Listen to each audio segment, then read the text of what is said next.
ఏర్పాట్ల కోసం ముందుగా మనం వివిధ శాఖల అధికారులతోటి ఒక సమావేశాన్ని నిర్వహించాం.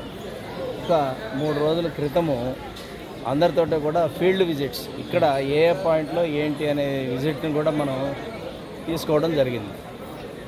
పోలీస్ శాఖ, medical and health, traffic, fire, excise ఇత్యాది శాఖలన్నింటితో కూడా మనము కోఆర్డినేషన్ మీటింగ్తో పాటు ఫీల్డ్ విజిట్ కూడా పాయింట్ టు పాయింట్ ఎక్కడెక్కడ ఏమేమి అనేది కూడా ఒక విజిట్ తీసుకోవడం జరిగింది. దేవస్థానం లోపల అంతరాలయం బయట అంతా కూడా అర్చక స్వాములు, ముఖ్యంగా స్థానాచార్యులు వారు ప్రధాన అర్చకులతో మాట్లాడిన తప్ప మనకి ఆ రోజు 1 గంటకే స్వామివారి కార్యక్రమాలు ప్రారంభమైతే ఏకాంతంగా జరుగుతాయి. ఇవన్నీ కూడా 4:45 రకాలు వారు మన ధర్మకర్త మండలి సభ్యులు వీళ్ళకి అక్కడ దర్శనం అయ్యాక స్వామివారు ఉత్తరమాడవి ఏదైతే మనం ప్రజల కోసం ఏర్పాటు చేస్తున్నామో ఇక్కడికి 15 నిమిషాల తర్వాత అక్కడికి వచ్చి 5 గంటల తర్వాత అక్కడ పూజాది కార్యక్రమాలన్నీ నిర్వహించిన తర్వాత 5:30 నుంచి దర్శనాలు మొదలయ్యి భక్తులందరూ కూడా లోపలికి వెళ్ళే కార్యక్రమం నిర్వహిస్తాం.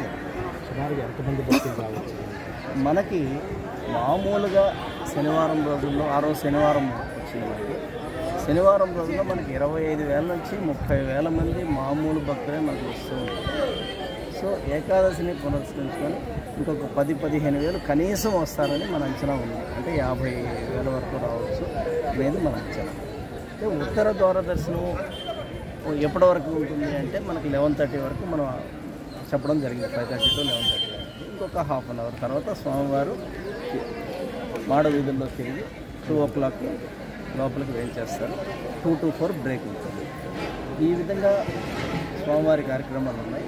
వీటికి సంబంధించి మనం టికెట్స్ గతంలో లాగానే ఫ్రీ దర్శనానికి కళ్యాణము గ్రౌండ్లో గతంలో ఏర్పాటు చేసినట్టు దర్శనాలు తర్వాత 100 రూపీస్, 300 రూపీస్, ఇంకొక 500 రూపీస్ ఒకటి కూడా టికెట్ని మనం ఏర్పాటు చేయడం జరిగింది. అయితే ఇప్పటివరకు టికెట్స్ ఏమీ మనం విడుదల చేయలేదు. గత అనుభవాలను దృష్టిలో పెట్టుకొని ఆలోచన చేస్తూ ఉన్నాం. ఎందుకంటే ముందుగా ఇచ్చిన సందర్భంలో జరిగిన ఇబ్బందులు దృష్టిలో పెట్టుకుని అయితే ఆన్లైన్ ఏమైనా విడుదల చేద్దామని ఈరోజు మాట్లాడాక దాని మీద ఒక నిర్ణయం తీసుకోవడం జరుగుతుంది.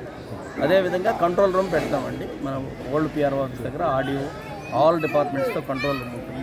అందరూ కూడా పూర్తిగా మెడికల్ క్యాంప్స్ గోపురం లోపల మెడికల్ క్యాంప్ ఉంటుంది.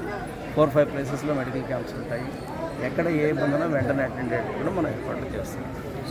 500 రూపాయలు టికెట్ తీసుకున్నాం అనుకోండి, వాళ్ళకైనా అంతరాలయం ఎవరికీ లేదండి. ఎందుకంటే మనకు వచ్చిన రద్దీని దృష్టిలో పెట్టుకొని ఎవరికి కూడా అంతరాలయ దర్శనం ఇచ్చే అవకాశం లేదు. ఎందుకంటే ఇస్తామని చెప్పి మరలా మనం ఇవ్వలేకపోతే అందుకే స్వామివారు విశేషంగా కనిపించేటట్టు ఏర్పాట్లు కూడా చేస్తున్నాం. ఎవరికి అంతరాలయ దర్శనం ప్రోటోకాల్లో ఉన్న తెల్లవారుజాములో ఉన్నాయి తప్ప ఎవరికి అంతరాలయ దర్శనం ఇవ్వలేము. ఇస్తే సామాన్య భక్తులు ఇబ్బంది పడే పరిస్థితి ఉంది. టైం కూడా ఎక్కువ మనకి కావాలి. అందువల్ల మనం అంటే చెప్తాను మీకు ఉచిత ప్రసాదం మన దేవస్థానం లోపల ఉన్నది 3 లైన్స్ పెట్టుకొని చక్కెర బెల్లము పొంగలి ఒకటి ముందుగా అనుకున్నాము.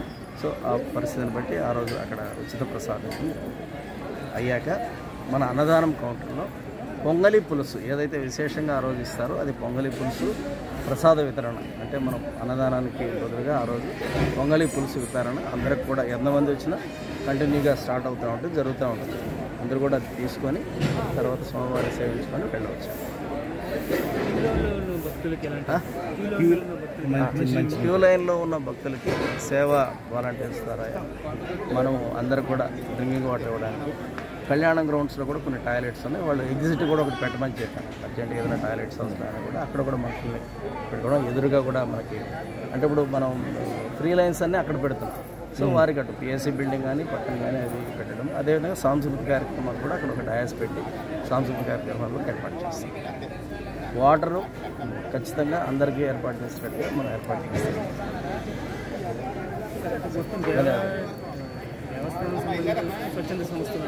ఇప్పటి వరకు స్వచ్ఛంద సంస్థల ద్వారా ఏమైనటువంటి మన దగ్గర రిక్వెస్ట్ కానీ వచ్చింది కానీ ఇస్తామని కానీ మనకేమీ ఇప్పటి వరకు ప్లేస్ చేయలేదు. దేవస్థానం ద్వారా ఇప్పటివరకు మనం ఏర్పాటు చేసాం. మంచినీరు అన్నీ కూడా మనం ఇస్తాం. ఉచిత ప్రసాదం ఇస్తాం. పొంగలి పులుసు ప్రసాదం కూడా మనమే దేవస్థానం ద్వారా ఇస్తాం.